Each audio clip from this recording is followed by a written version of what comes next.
చంద్రబాబు నాయుడు గారు గొప్ప అవకాశాన్ని మీరు ఆల్రెడీ పోగొట్టుకున్నారు. జూన్ 5నే మీరు ఇండియా కూటమి ప్రధానమంత్రిగా ప్రమాణం చేసినా లేదా మోదీ గారిని deputy prime minister, home minister, finance minister, foreign minister ఏదైనా అడిగితే మీకు ఇచ్చారా? ఇవ్వలేదు. 240 సీట్లు బీజేపీకి ఉన్నప్పుడు మిమ్మల్ని నితీష్ కుమార్ని వాడుకొని ఇప్పుడు 309కి వచ్చారు.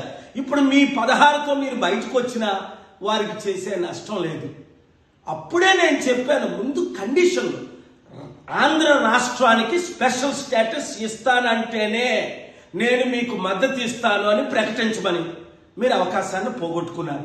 స్టీల్ ప్లాంట్ని అమ్మను అని అనౌన్స్ చేస్తేనే మీరు మద్దతు ఇస్తానని చెప్పమన్నాను.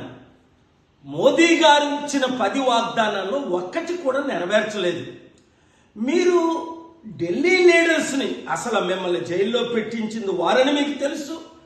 మీకు దేవుడిచ్చిన అవకాశాన్ని మీరు కోల్పోయారు.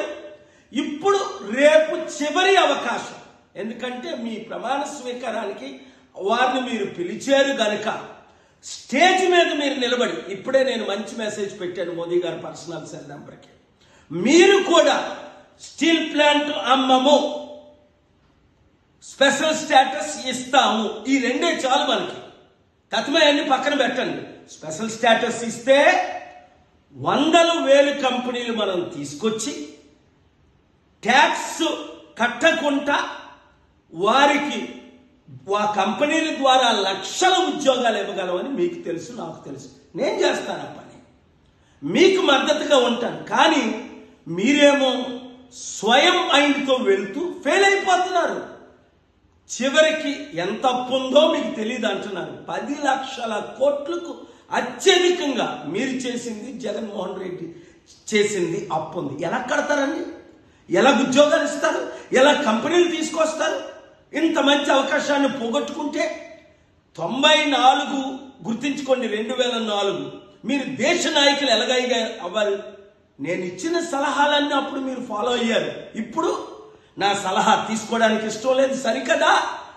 మీ బాలకృష్ణ అల్లుడిని గెలిపించడానికి నన్ను కూడా 6 లక్షల ఓట్లు నావి ఈవీఎం ట్యాంపరింగ్ చేసి ఇంత శత్రువుగా నన్ను ఎందుకు చూస్తున్నారు? ఇన్ని సంవత్సరాలు, 30 సంవత్సరాలు మీకు బ్లెస్సింగ్స్ ఇచ్చినందుక, సపోర్ట్ ఇచ్చినందుక, ఆశీస్సులు ఇచ్చిన, ఇప్పుడు కూడా మిమ్మల్ని నేను క్షమించి మీకు అండగా నిలబడి దేశంతో ప్రపంచంతో పోరాడి రాష్ట్ర అభివృద్ధి కొరకు నేను సిద్ధంగా ఉన్నాను. మీరు సిద్ధంగా లేరు కదా? ఆలోచించండి, దైవ నిర్ణయాలు తీసుకోండి. దేశం కొరకు, ముఖ్యంగా మన రాష్ట్ర అభివృద్ధి కొరకు, 6 కోట్ల ప్రజల్ని రక్షించడం కొరకు ఒక్క మంచి పని మీరు చేయండి. దేవుడు మిమ్మల్ని దీవిస్తాడు.